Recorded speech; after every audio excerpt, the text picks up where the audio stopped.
Hello, folks, and welcome to Learn English with JC. Welcome back. All right. In today's video, I am not going to teach you any grammar, any vocabulary, or things like that. What are we going to do today? Okay, as you can see on my back, we have a nice airplane, okay? And we are located today at the aerodrome of Cuatro Vientos, located in Madrid, Spain, okay? And what are we going to do today? All right. Today we're going to have an interview with a friend of mine. His name is Julio Zavala, and he's a flight instructor as well as a pilot, all right?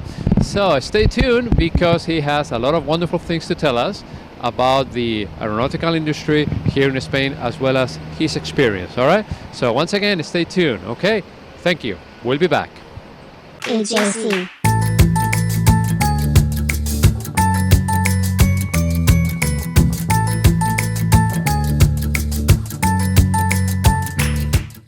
So I'm going to ask you a few questions if you don't mind. It's going to take about 5 or 10 minutes only. All right. Tell us, first of all, why did you become a pilot? Why choosing this career instead of others? Go right ahead. Well, everything started when I was a kid. All the time I was looking to the sky, looking to the airplanes and thinking I want to be there and I want to become a pilot.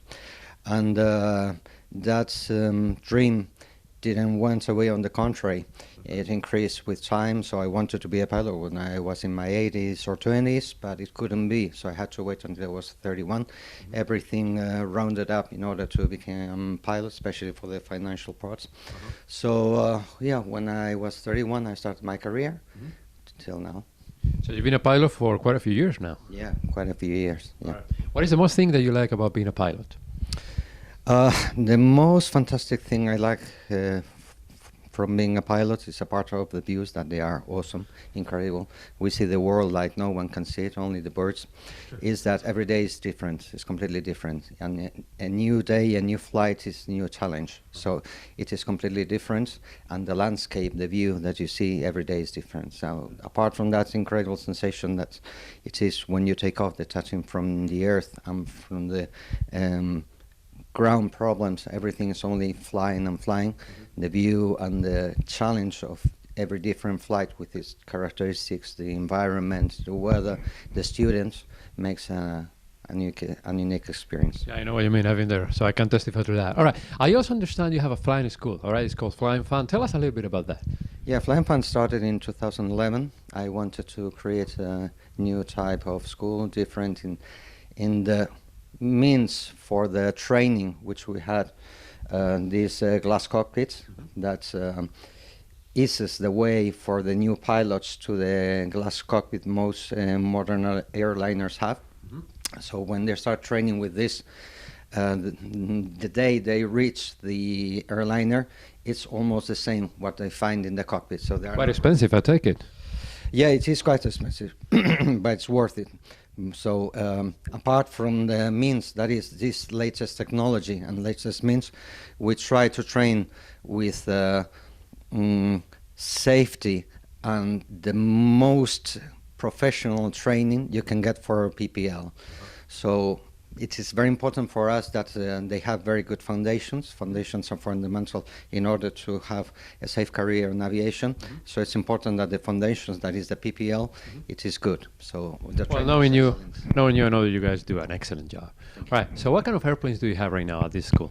We have two Cessna 172. Cessna 172 Skyhawk is the most sold airplane in history, more than 43,000 units. If I recall properly, I think so. And it is a great airplane to train. It is very reliable, sturdy, and you can anticipate very well what the airplane is going to do. So that for training is very good because it let us know what the airplane is going to do. If the student gets the airplane in an uncomfortable, a non-normal situation, we can anticipate very well what the airplane is going to do. It's a joy to fly airplane. That's a 4-seat airplane, right? Because there is also the 152 with a 2-seat airplane, right? Yeah. We decided to have a 72 in order to have more room for different students. And also, as we are flying club, many people flies with the airplane and take friends, relatives, and so on. So it's important to have at least three seats, and if it's 4, even better. All right, moving on.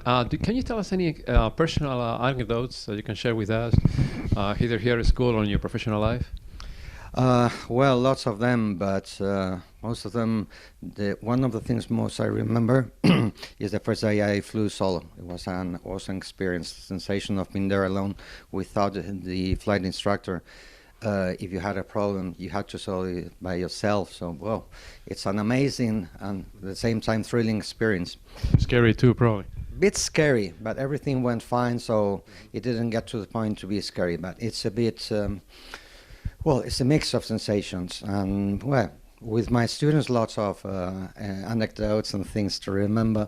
Remember one student, I asked him, "Have you done the radio failure traffic pattern?" "No, it is forbidden." And I said, "Who told you it's forbidden?" "Somebody told me." And I said, "Let's go in to do it, and we'll see if it's forbidden or not." And it obviously wasn't. And we did it, and of course it was not forbidden. So that's quite a joke, that one. That's quite interesting. And finally, can you tell us anything about the aeronautical situation here in Spain? Just be free to tell us whatever you want. Situation in Spain, aeronautical situation has improved a lot since the last years, or at least since I started flying. This being said, we still need to improve a lot in all senses. We need to eliminate bureaucracy. We need to boost aviation, general aviation, to become like the Florida in Europe, because the government and those who rule need to understand that general aviation, it's economical motor for economy.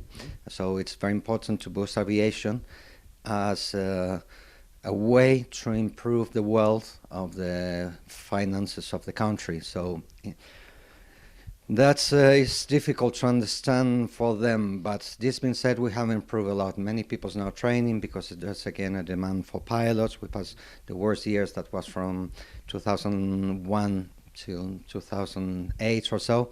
So things are improving, but still a long way to go. But the thing is that we train the more professional and safer way we can to our students to have a very good training, and that aviation can improve both safety, a number of airplanes, a number of airports, everything. If you go to the States, and you know, you have been there, there's a lot, almost in every town there's an airport. There's a very big general aviation community, so everything is different. If we get closer to that, that would be great. So let's hope that in the forthcoming years that happens. I am optimistic about that. Well, let's hope. I hope it happens. All right, as you said, it's still a long way to go. Yeah. All right. Finally, is there anything that you want to share with us before we close this interview? Thank you very much for your time. It's been a pleasure to be with you today. Looking forward to train new students, and for those who, like me, would like to be pilots, accomplish your dreams, accomplish your goals, because you only live once. And it's never too late, right? It's never too late. It doesn't matter the age. The important thing is that you try to fulfill your dreams. Well, thank you. It's been a pleasure seeing you again, Julio. Thank you for your time, and we hope to see you again soon. Okay. All right. Thank you.